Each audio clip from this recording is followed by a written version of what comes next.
अस्सलाम वालेकुम to all viewers, कैसे हैं आप सब। मेरा नाम है जया मानी। अस्सलाम वालेकुम दोस्तों, कैसे हैं आप सब लोग? खैरियत से हैं? और मेरा नाम है उस्मान कुरैशी। स्वागत हो गया आप सब लोगों का हमारे इस ब्यूटीफुल से चैनल पे, जिस चैनल का नाम है जया मानी तो रिएक्शन। यार आज की वीडियो बहुत ज़बरदस्त होने वाली है भाइयों। आज की वीडियो क्या है? आज की वीडियो है most powerful biography of doctor APJ Abdul Kalam साहब। ठीक है, बहुत सारे व्यूअर्स कह रहे थे भाई अब्दुल कलाम साहब की वीडियो ले आए।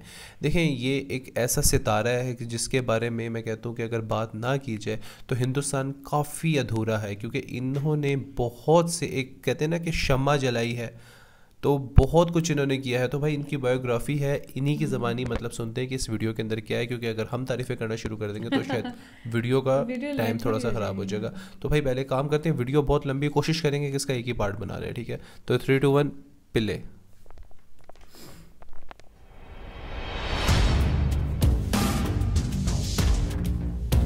देखते हैं ना, अगर सपने 2 वो पार्ट नहीं है जो बनाएंगे। नींद में आते हैं, सपने तो वो है जो नींद आने नहीं देते हैं। इंतजार करने वालों को उतना ही मिलता है जितना कोशिश करने वाले पीछे छोड़ के चले जाते हैं। करता रहे तू इंतजार, बन जा आलसी, कुछ नहीं मिलेगा। नमस्कार, मैं Vivek Bindra, founder and CEO बड़ा बिजनेस.com। खड़ा हो गया हूं रामेश्वरम के उस मल्लाह के बेटे, उस मल्लाह के बेटे जिसके एक कान में गीता के श्लोक गूंजते थे और दूसरे कान में डार्विन के सिद्धांत। नाव पे तीर्थ यात्रियों को रामेश्वरम के मंदिर लेके जाया करते थे, और जब तीर्थयात्री रामेश्वरम मंदिर की परिक्रमा करते थे उतनी देर बैठ के ये फिजिक्स के सिद्धांत पढ़ा करते थे। बिखरी जुल्फों वाले सिर्फ मेरे या आपके नहीं बल्कि पूरे देश के चहेते डॉक्टर APJ अब्दुल कलाम की आज बात करेंगे। APJ, ए मतलब अबुल उनके परदादा, P मतलब पाकिर उनके दादा, J मतलब जैनुल अब्दीन उनके पिताजी, और अब्दुल कलाम वो उनका खुद का नाम। 11वें राष्ट्रपति, 2002 से 2007 जनवादी राष्ट्रपति, पीपल्स प्रेसिडेंट ऑफ प्रेसिडेंट। एक इंडिया। बात है, कॉन्फ्रेंस में एक अंग्रेज ने पूछा कि अब्दुल कलाम कौन है, एक वाक्य में बताइए। तो वहां बैठे एक बच्चे ने जवाब दिया, he is simple Indian who is inexplicable, यानी कि जिसको एक्सप्लेन ही नहीं कर सकते even with the best of the objectives. यानी कि एडजेक्टिव क्या होता है? वो जो नाउन को समझाता हो। संज्ञा की विशेषता को विशेषण बोलते हैं। दुनिया के सारे विशेषण लगा दो पर उनकी विशेषता को परिभाषित नहीं किया जा सकता। ऐसे थे अब्दुल कलाम। एक बार किसी बच्चे ने उनसे पूछा, सफल होने का क्या मंत्र है? बोले 4 चीजें करनी है, 4 बातें। समझ लो, ये वीडियो गेम चेंजर है। 4 बातें बोला, सफल होने के लिए पहले बनाओ बहुत जबरदस्त एम, ग्रेट एम। दूसरा, उस एम के लिए सारी नॉलेज एक्वायर करते जाओ, उसके लिए जो चाहिए नॉलेज एक्वायर कर लो। तीसरा, फिर करो दबा के हार्ड वर्क। और चौथा, परसीवरेंस, हार नहीं माननी है भैया। क्या नहीं माननी? हार नहीं माननी। जीवन को हमेशा ऐसे जियो कि जीवन खत्म होने के बाद भी लोग जिंदगी भर आपको याद रखें, अपनी अपनी जिंदगी तक आपको याद रखें। शुरू से शुरुआत करते हैं। डॉक्टर APJ अब्दुल कलाम, 15 अक्टूबर 1931 को उनका जन्म रामेश्वरम के तमिलनाडु में हुआ था।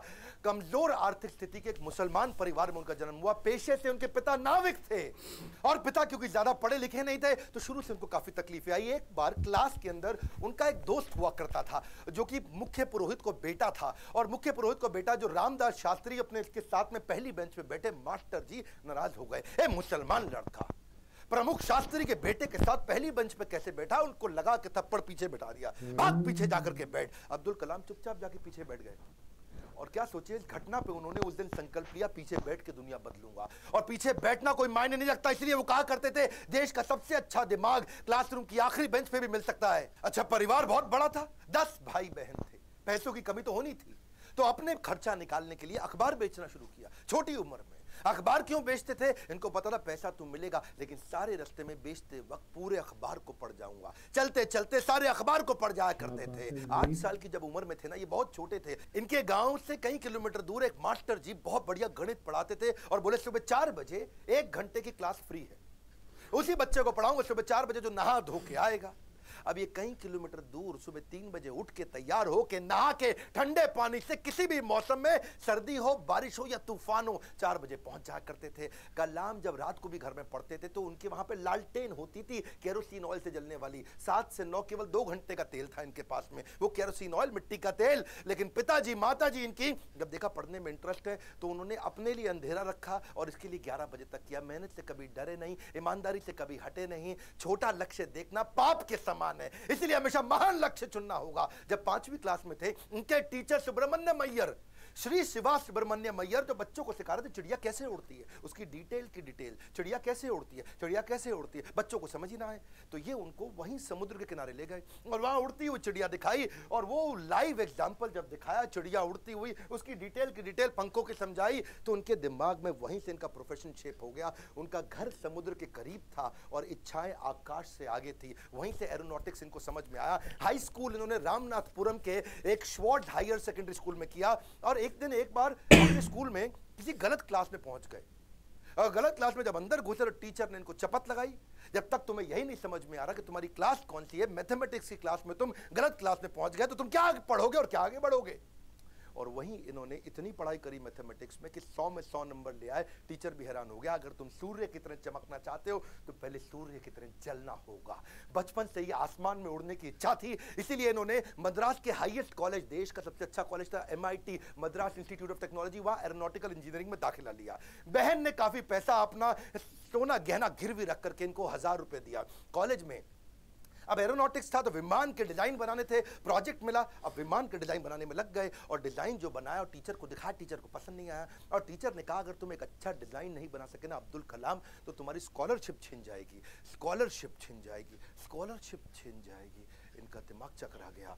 टीचर की ये बात सुन के पाँव के नीचे जमीन खिसक गई। 1000 रुपए बहन ने गिरवी रखे, मुझे गहने अपने दिए थे, और इन्होंने टीचर से कहा मुझको 1 महीना दे दो, बहुत बढ़िया डिजाइन दूंगा। टीचर ने कहा कोई 1 महीना नहीं, 3 दिन मिलेंगे, 3 दिन।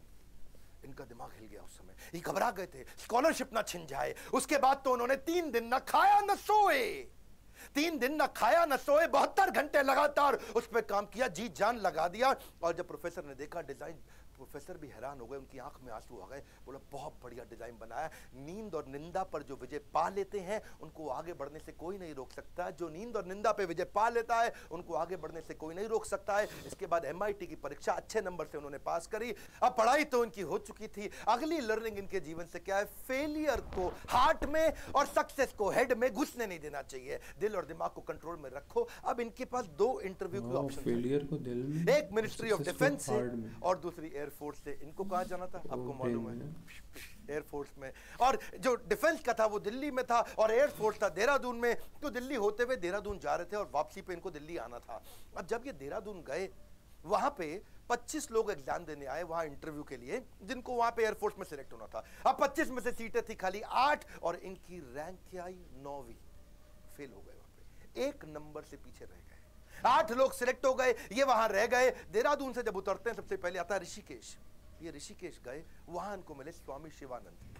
स्वामी शिवानंद तो बहुत पॉपुलर है, आज भी ऋषिकेश में उनके कई मठ हैं। तो इन्होंने शिवानंद के जाकर के अपनी तकलीफ बताई। उन्होंने इनको गीता पढ़ने के लिए जब बताया, और इनसे कहा कि अगर ख्वाहिश आपके दिलो जान से निकले, पवित्र हो और उसमें शिद्दत हो, तो कमाल की एक अजीब सी ताकत होती है उसके अंदर। इसीलिए जो तुमने सोचा है वो होगा, तुम विश्वास रखो। ये गीता का लर्निंग था। यम यम तम तम, जैसा जैसा वैसा वैसा। यम यम वापी स्मरण भावम, जहां तुम्हारा स्मरण और भाव होगा तुम वैसे पक्का बन जाओगे। कलाम उसके बाद जब दिल्ली लौट के आए अपने गुरु से मिलने के बाद, तो फिर मिनिस्ट्री ऑफ डिफेंस की नौकरी बची थी DRDO की। किसको पता था वही DRDO इनके देश को आगे बढ़ाने में सबसे कारगर होगा। ये वहां प्रमोट हुए और किनके साथ, डॉक्टर विक्रम साराभाई की टीम में आ गए। आप चाहते हैं डॉक्टर विक्रम साराभाई पे भी हम वीडियो बनाएं। ये पेट्रियोटिक थे, अपॉर्चुनिस्टिक नहीं थे। अब्दुल कलाम विशेष व्यक्ति थे। 1963 में विक्रम साराभाई की टीम से इनको सिलेक्ट किया गया कि इनको नासा भेजो भैया ट्रेनिंग के लिए। ये 6 महीने की ट्रेनिंग के लिए नासा गए। नासा समझो भैया, नासा अमेरिका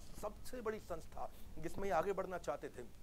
नासा इनको देख के चौंक गया, बोला यार लड़का बहुत जबरदस्त है। और इनको क्या बोला, भाई तू बहुत चैंपियन है, मेरी बात सुन, तुझको दे रहे अमेरिकन सिटीजनशिप, यहीं रह जा, तनख्वाह देंगे इंडिया के 5 गुना ज्यादा, अमेरिकन सिटीजनशिप, यहीं किसी गोरी से शादी कर, ओए होए जिंदगी में आराम ही आराम। अपनी ऑटोबायोग्राफी आत्मकथा में इन्होंने बताया कि एक बार के लिए इनके मन में भी विचार आया कि क्या मैं यहाँ रुकूं या नहीं रुकूं। वो बहुत चुनाव करना कठिन था कि आदर्शों की ओर चला जाए या माला माल होने के अवसर को गले लगाया जाए, या पैसों और करियर के लिए इन्होंने सोचा विदेश नहीं जाएंगे, देश सेवा के इस अवसर को नहीं गंवाएंगे। लौट के देश आ गए। डिफिकल्टीज हमेशा आपकी सफलता के रास्ते में आएंगी। अगली कहानी काफी डिफिकल्टीज आई जब इन्होंने शुरुआती टीम साइंटिस्ट की इसरो में ज्वाइन करी। वो क्या कहते हैं, देखो लर्निंग समझना, इन्होंने हमेशा डिफरेंशिएट किया। रियल प्रॉब्लम अलग है, इनकन्वीनियंस अलग है। प्रॉब्लम और इनकन्वीनियंस अलग अलग चीजें होती हैं। अगर आपके घर में भैया आग लग जाए, घर में आग लग गई, धू धू के घर जल रहा है, और उसी वक्त आपकी गर्दन भी टूट जाए, हाथ भी टूट जाए, पांव भी टूट जाए, उसको बोलते हैं आप मुसीबत में हैं। बाकी सब कुछ केवल सामान्य असुविधाएं होती हैं। इनके जीवन में इन्होंने असुविधा पे ध्यान नहीं दिया, रियल प्रॉब्लम्स पे ध्यान दिया। असुविधा बहुत आई क्योंकि ये शुरुआती टीम में इसरो की ज्वाइन किए थे। जिंदगी में जितनी बड़ी मुश्किलें होंगी और उन पर अगर आपने काबू पा लिया तो उतना ही बड़ा आपका नाम भी होगा। जब इन्होंने ज्वाइन किया मैं शुरुआती दिनों में, तो सेंट मेरीज चर्च था, कुछ नहीं दिया गया, कोई इन्वेस्टमेंट नहीं थी वहां पे। सेंट मेरीज चर्च को इन्होंने अपना ऑफिस बनाना पड़ा इनको। वहां सारे साइंटिस्ट इंजीनियर जो नासा से ट्रेन होके आए थे वो चर्च में बैठ के ऑफिस में बैठे, और बीच पे उन्होंने समुद्र के किनारे अपना रॉकेट का लॉन्च पैड बनाया, और जो अस्तबल होता है या बल्कि कैटल शेड जो गौशाला होती है वहां की लेबोरेटरी बन गई। बिशप जो चर्च के फादर थे उनके घर को इन्होंने अपना वर्कशॉप बनाया। साइकिल पे और बुल्लक कार्ट समझते हैं, बैलगाड़ी है जी, धीरे धीरे चक्का चलता है या खुद ही साइकिल पर रॉकेट रख रख के ले जा रहे थे। रॉकेट के छोटे छोटे पार्ट और सैटेलाइट, आज भी फोटोग्राफ्स हैं। सारी डिफिकल्टीज के बीच में इन्होंने पहला साउंडिंग रॉकेट 1963 में लॉन्च किया था। ये इतना मशगूल हो गए भैया काम में, इतना मशगूल हो गए, इनकी सगाई फिक्स हो गई थी। उस समय ये 32 साल की उम्र थी, इनकी सगाई फिक्स हो गई, ये काम में लगे रहे, भैया रॉकेट जाएगा, देश का पहला रॉकेट जाएगा। ये सगाई पे जाना भूल गए लोग बेचारे, वहां मंडप पे इंतजार करते रहे। मंडप तो नहीं, रिंग सेरेमनी थी, वहां इंतजार ही करते रह गए। अरे अब्दुल कलाम आएगा, अब्दुल कलाम रॉकेट बनाने में लगे थे देश के लिए। जीवन में कठिन दौर से गुजरते वक्त ये मत सोचिए कि ये जिंदगी में कठिनाइयां हमेशा रहेंगी। ये कठिनाइयां आई हैं और चली जाएंगी। इन्होंने गीता हाथ में पकड़ ली थी, इनको इनके गुरु ने दिया था, और गीता में क्या बताया, आगाम पाइनो, कठिनाइयां आएंगी और चली जाएंगी। 1969 में इसरो के डायरेक्टर की जब इनको कमान दी गई तो उन्होंने सोचा कि क्यों नहीं SLV3 क्या होता है? ये एक होता है सैटेलाइट लॉन्च व्हीकल, यानी कि कभी सैटेलाइट को भेजते हैं तो उसका एक लॉन्च व्हीकल चाहिए होता है। एक होती है गोली ठा और एक होती है गोली के लिए बंदूक जिससे गोली निकलती है, तो एक लॉन्च व्हीकल होता है जिससे सैटेलाइट को भेजते हैं और जो अपने ऑर्बिट में जाके सेट होता है। तो जब इनके पास पैसा नहीं था वहां पे, इन्होंने क्या कहा कि भैया SLV3 के लिए काम करूंगा और PSLV के लिए काम करूंगा। SLV3 में 1 रुपया लगेगा, PSLV में 1 रुपया लगेगा, तो दोनों मिला के 2 रुपया लग जाएगा। तो ऐसा करते दोनों को एक साथ करने का जुगाड़ करता हूँ, 1 रुपये 20 पैसे में कर दूंगा, 80 पैसा बच जाएगा। तो थोड़े कम खर्चे के अंदर दोनों प्रोजेक्ट पूरे कर दिए। इसके लिए उन्होंने सरकार से फंड मांगा, इंदिरा गांधी ने बोला फंड नहीं है, पब्लिकली मना कर दिया, प्राइवेटली थोड़ा सा फंड इनको दिया, और थोड़ा सा फंड मिलने के बाद ये जी जान से अपने प्रोजेक्ट में लग गए।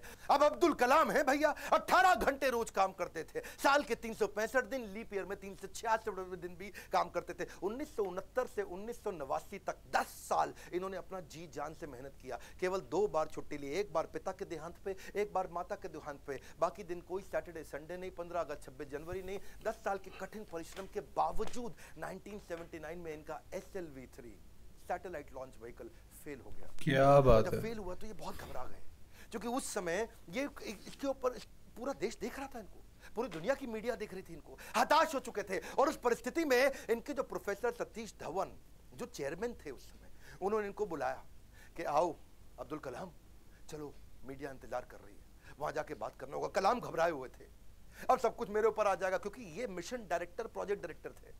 As a mission director project director इनके फेलियर पे पूरी दुनिया देख रही थी।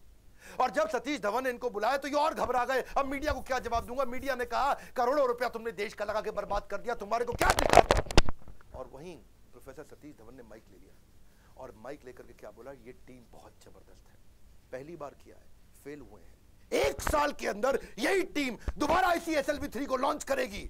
और दुगनी ऊर्जा भर दी टीम के अंदर। सारे फेलियर को, अब्दुल कलाम के फेलियर को उन्होंने अपने ऊपर ले लिया। ये देख करके अब्दुल कलाम हैरान हो गए।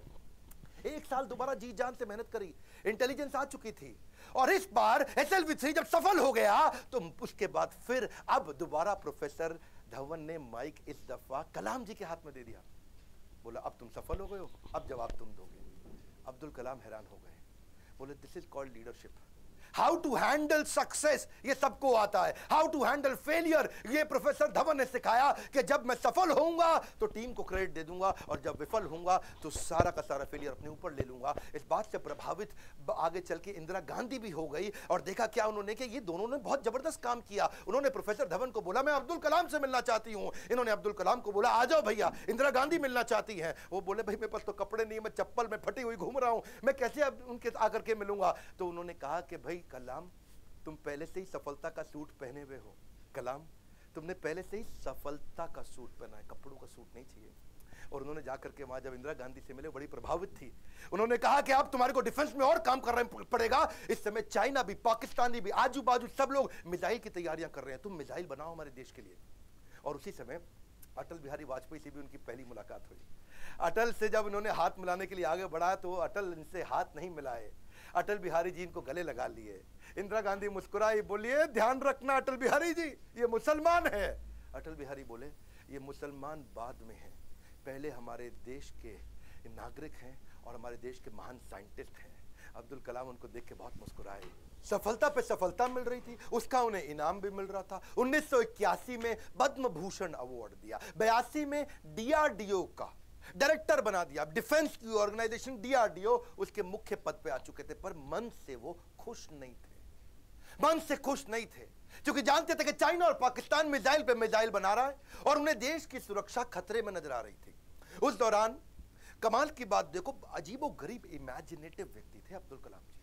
उन्होंने महाभारत को पढ़ना शुरू किया और महाभारत में बर्बरीक की कहानी सामने आई, उससे बड़े इंस्पायर्ड हुए। बर्बरीक की कहानी अलग सी थी। बर्बरीक कहते हैं कि उनके पास 3 तीर है और 3 तीर से वो क्या करेंगे, पहले तीर में सबको प्रोटेक्ट कर लेंगे, भाई किस किस को प्रोटेक्ट करना है, दूसरे में किस किस को अटैक करना है। मेरी बात समझना, पहले 2 तीर में क्या करेंगे, किसको अटैक करना है उन सबको डिसाइड कर लेंगे, उसके बाजू में किस किस को, सबको थोड़ी पूरा का पूरा शहर उड़ा दें। भाई जिसको प्रोटेक्ट करना है उसको सिलेक्ट कर लिया, जिसको अटैक करना है उसको सिलेक्ट कर दिया, तीसरे तीर में गेम ओवर, खत्म कर दिया। तो उनके पास 3 तीर। प्रेसिडेंट ऑफ इंडिया, यार ये तीर किसको प्रोटेक्ट, किसको अटैक, कैसे जाना है, किधर किधर जाना है, बड़े गाइडेड तीर है। वहां से उन्होंने इंटीग्रेटेड गाइडेड मिसाइल प्रोग्राम तैयार किया कि क्यों नहीं कोई ऐसी मिसाइल बना दे कि आदमी लेफ्ट भागे तो मिसाइल लेफ्ट चली जाए, आदमी राइट भागे तो मिसाइल राइट चली जाए, और जिस टैंक को उड़ाना है वो टैंक आगे निकल गया तो मिसाइल आगे चली जाए। गाइडेड मिसाइल कैसे बनाए, बर्बरीक के उनको इस प्रसंग से इमेजिनेटिव थे। एक इंटरव्यू में बोले कि भगवान कृष्ण के सुदर्शन चक्र से सीखने को मिला। भाई भगवान कृष्ण का सुदर्शन चक्र बड़ा रिमोट कंट्रोल्ड होता है। भाई कृष्ण ने चक्र छोड़ा और सामने वाले के पास जाके पहले चक्कर रोक दिया, जितनी देर पहले बातचीत करनी है बातचीत कर लिया, चक्कर घूमे जा रहा है, और जब बोलते खत्म करो अटैक करो तो चक्कर मारा उसको और वापस आ गया। तो बोले यार ये बड़ा सिस्टम है, बड़ी एडवांस टेक्नोलॉजी थी। तो वहां से उनको इंटीग्रेटेड गाइडेड मिसाइल ये मॉडल उन्होंने शुरू किया और उसके बाद उन्होंने एक के बाद एक मिसाइल की झड़ियां लगा दी। देखो, who dare to imagine the impossible are the ones who will break all human limitations. Imagination के बारे में वो हर कॉलेज में लेक्चर दिया करते थे। 1985 में उन्होंने त्रिशूल नाम की मिसाइल लॉन्च करी, फिर उन्होंने पृथ्वी लॉन्च करी 1988 में। 89 में अब अग्नि के पीछे लगे हुए थे। उन्होंने आकाश भी कर दिया, नाग भी कर दिया, अग्नि नहीं होती थी उनसे, अग्नि में बार बार फेल हो रहे थे। अग्नि मिसाइल ये बड़ी इंपॉर्टेंट प्रोजेक्ट था, लेकिन देश भर में अब लोगों ने क्वेश्चन करना शुरू कर दिया। लोग अपने अपने हिसाब से इसका अलग अलग मतलब निकाल रहे थे, भाई क्यों फेल हो रहे हैं। अमूल ने तो वहां पे एक एड लगा दी और अमूल कहता है जी अग्नि मिसाइल के अंदर तुम्हारा पेट्रोल कम पड़ जाता तो अमूल का बटर डाल लो। लोगों ने मजाक बनाना शुरू कर दिया और बार बार लोगों के सवालों के कारण ये बहुत सीरियस थे। और उसी 89 के एंड आने से पहले पहले इन्होंने अग्नि को भी सफल बना दिया। बार बार असफल होने पर भी उत्साह न खोना ही सबसे बड़ी सफलता है। बाकी सारे शक्तिशाली देशों को वो देख रहे थे, वो मिसाइल लॉन्च कर रहे थे, दूसरे महाद्वीप पे कैसे अटैक कर सके, इंडिया से मिसाइल छोड़े यूरोप तक पहुंच सके, अमेरिका तक पहुंच सके, दूसरे महाद्वीप तक पहुंच सके। सब लोगों ने बड़ी तैयारी करी। इन्होंने 89 में अग्नि को जब लॉन्च किया तो रशिया, यूएस, चाइना, फ्रांस और यूके के बाद भारत 6ठा देश था जिसने इतने पावरफुल मिसाइल्स बनाए। मेरी बात समझिए, दुनिया भर के 250 देशों को पीछे करके अब्दुल कलाम थे जिन्होंने भारत को 6ठे रैंक पर लाके खड़ा किया। हाँ, ये कहते थे मिसाइल यूज नहीं करना है, लेकिन विराट रूप तो दिखाना है ना अपना। 10वें अध्याय के बाद जब भगवान कृष्ण ने देखा कि अर्जुन उबासी ले रहा, अर्जुन सीरियस नहीं ले रहा, तो मैं विराट रूप दिखाऊं। और जब कृष्ण ने विराट रूप दिखाया, कृष्ण ने मारा नहीं, किसी को विराट रूप दिखाया, अर्जुन एकदम लाइन पे आ गया, बात समझ आ गई बात। इसीलिए कभी कभार बाजू का पाकिस्तान चाइना जब आंख दिखाए तो विराट रूप दिखा दो, थोड़ी मिसाइल छोड़ देंगे, विराट रूप दिखा दो, अपने आप लाइन पे आया, समझ आ गया, वापस आ जाओ, सॉरी। तो ऐसा अब्दुल कलाम जी ने स्ट्रॉन्ग बनाया। उनकी मेहनत 1993 में और रंग लाई जब PSLV को भी उन्होंने सफल कर दिया। आज वही कलाम जी की देन है कि PSLV से हमने 10 रुपए किलोमीटर के कम खर्च पे भी मंगल तक सफर पूरा कर लिया जी। 2014 में हॉलीवुड की मूवी में जितना खर्च आता उससे कम के अंदर तो हमने मंगल का सफर कर लिया।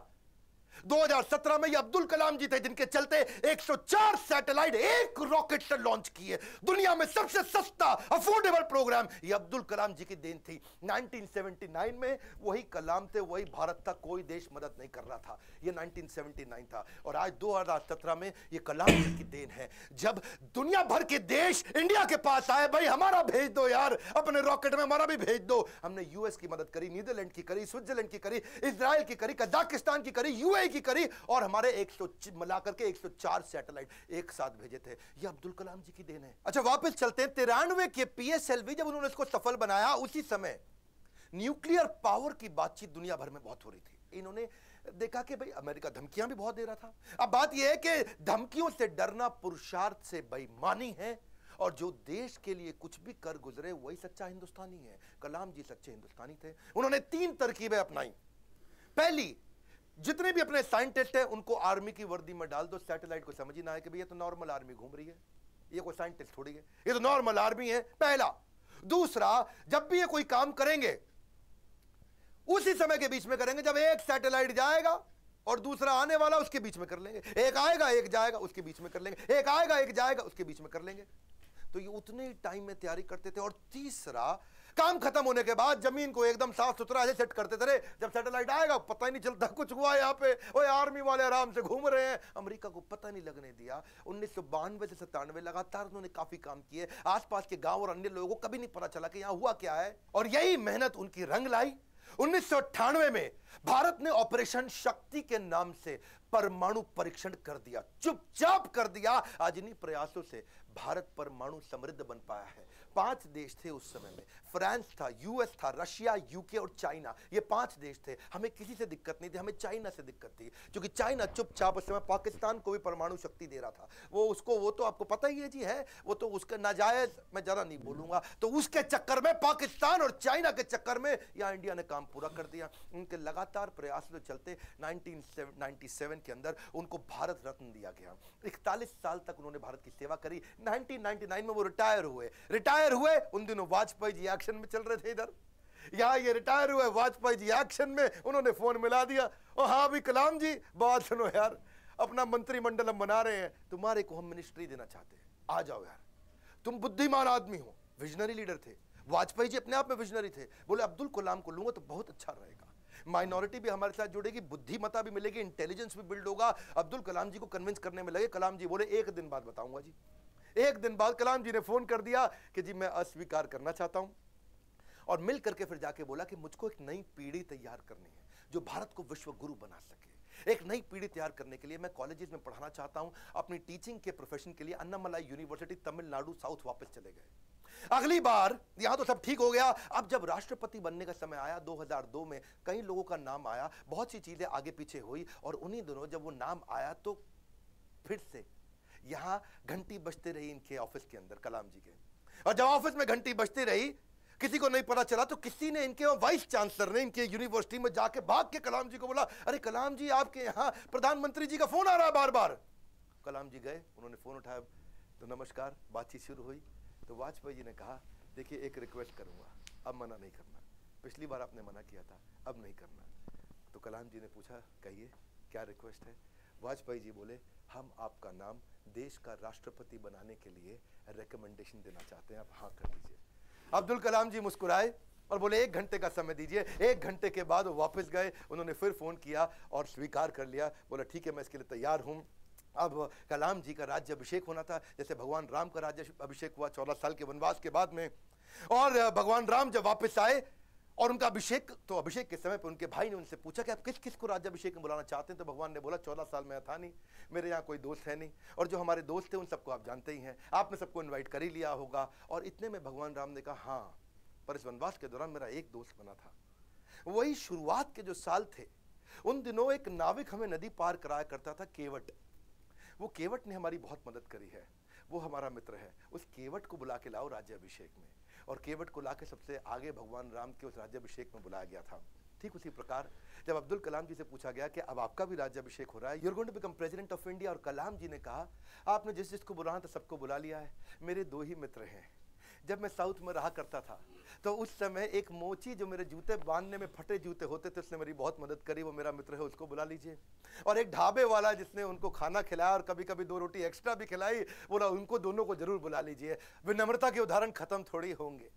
आमतौर पर जब व्यक्ति बड़ा होता है या राष्ट्रपति बन जाता है तो कहीं कहीं ट्रक लेकर के राष्ट्रपति भवन जाता है और कहीं मल्टीप्लाइड एक्स्ट्रा ट्रक लेकर के बाहर निकलता है। पर अब्दुल कलाम जी केवल एक मात्र ऐसे राष्ट्रपति थे जो 2 सूटकेस से भवन में गए थे और निकलते वक्त 2 ही सूटकेस लेकर के भवन से वापस आए थे। उनकी कुल संपत्ति में क्या था? कुछ नहीं था। एक रामेश्वरम में उनका पैतृक घर जो उनके पिता ने बनाया था, 2500 उनकी किताबें, एक वीणा जिसको बजाने में उनको बड़ा आनंद आया करता था, वीणा बहुत बजाते थे, एक उनकी कलाई की घड़ी, एक CD प्लेयर जिसमें वो भजन सुना करते थे, एक लैपटॉप था, 6 कमीजें जिनमें 3 तो DRDO की दी थी, 3 उनकी खुद की थी, 4 पेंट थी टोटल जो 2 DRDO की दी थी, 2 उनकी खुद की थी, 3 सूट थे और 1 जोड़ी जूता। हाँ, लेकिन उनके पास खास बात क्या थी? 40 डॉक्टरेट थी। खुद PhD की पढ़ाई कभी नहीं करी, कोई मेडिकल PhD की पढ़ाई नहीं करी, पर जिस यूनिवर्सिटी जाते थे लोग उन्हें डॉक्टरेट देते थे। लॉ, इंजीनियरिंग, साइंस, कितनी तरह की doctorate, Padma Bhushan, Padma Vibhushan, Bharat Ratna, Veer Savarkar award, Ramanujan award, कई प्रकार के उनको अवार्ड मिले।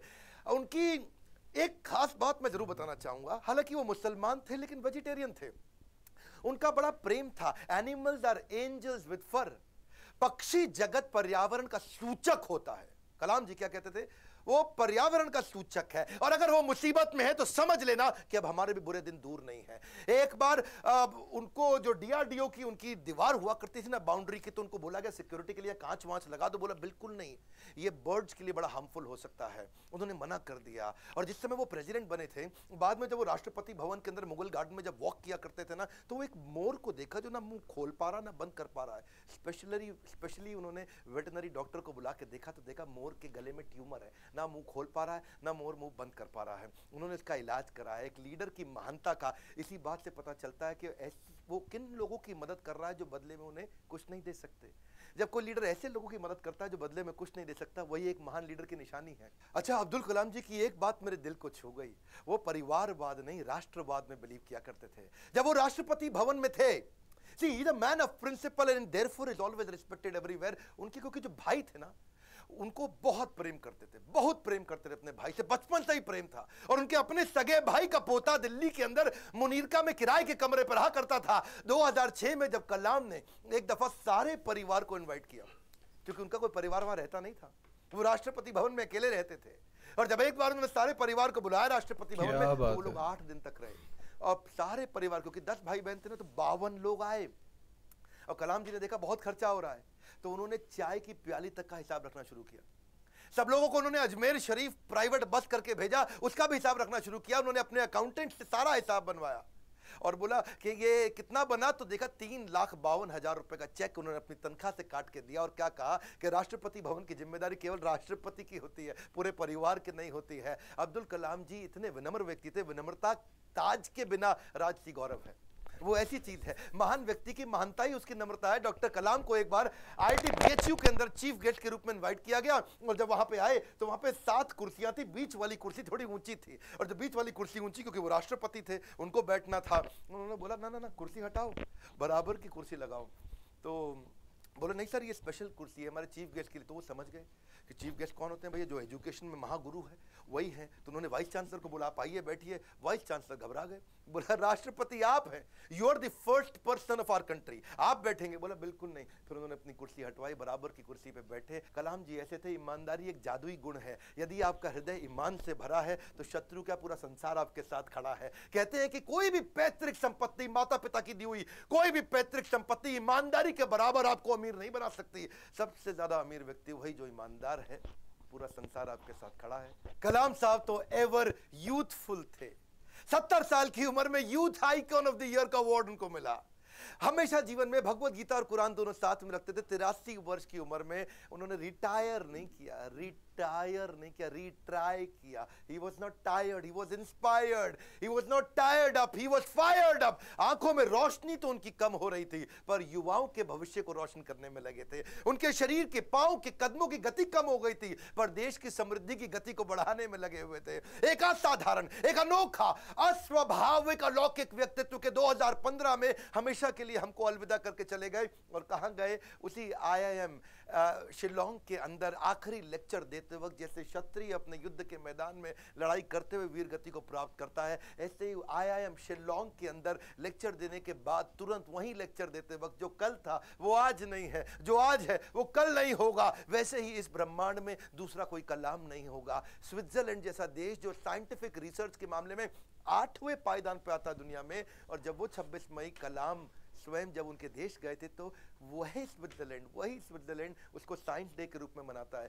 UN उनके जन्मदिन को UNO कहता है कि इसको हम वर्ल्ड स्टूडेंट डे के रूप में मनाते हैं। बन जाती है परिभाषा भारत के सम्मान की जब जब बात होती है श्री APJ अब्दुल कलाम की। अब्दुल कलाम जी रेस्ट इन पीस नहीं है बट रेस्ट इन मी है। अब्दुल कलाम जी आप लौट गए, आप कैसे आएंगे? अगर आप नहीं आएंगे तो आपके शिक्षा के रूप में तो आप हमारे साथ हैं। आज बड़ा बिजनेस भी, इतने सारे बिलियनियर प्रोफेसर हैं, आप हमारे प्रोफेसर नहीं है लेकिन आपकी शिक्षाओं को हमने प्रोफेसर बनाया है। आज बिलियनियर प्रोफेसर के साथ अफोर्डेबल तरीके से सबको सिखा रहे हैं। आज कलाम साहब भी अगर हमारे प्रोफेसर होते तो कितनी ताकत बढ़ जाती, पर उनकी लर्निंग को तो प्रोफेसर बना सकते हैं। एक ऐसा व्यक्ति जो मिट्टी के तेल में पढ़ करके जीवन बिताया, जिसने हाथ में फिजिक्स की किताब, जिसने दिन रात पढ़ाई करी, अखबार बेचते बेचते पढ़ना सीखा। और हाँ, 23 जनवरी को सुभाष चंद्र बोस जी का जन्मदिन है। क्या आप उनके बारे में वीडियो देखना चाहते हैं? कमेंट बॉक्स में बताइए। सरदार पटेल के विषय में वीडियो देख यार बहुत ज़बरदस्त। मैंने पार्ट 2 बनाने थे लेकिन इतना हम खो गए थे ना इस वीडियो के मुझे अंदर तो अंदाजा ही नहीं हुआ, इस वीडियो को पूरा करना पड़ता। मुझे बिल्कुल हौफ हौर का अंदाज़ा ही नहीं हुआ कि ये कैसे हो गया।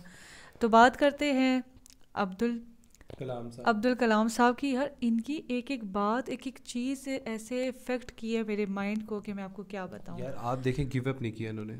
अच्छा, सबसे बड़ा पॉइंट मैं इधर ही आ रही हूँ कि इन्होंने कभी गिव अप नहीं किया। और देखें ये जितनी बार हारे हैं, जैसे कि इन्होंने टीचर का कहा कि वो एक हिंदू बच्चे के साथ बैठा था, उधर से मार के उसको पीछे बिठाया है।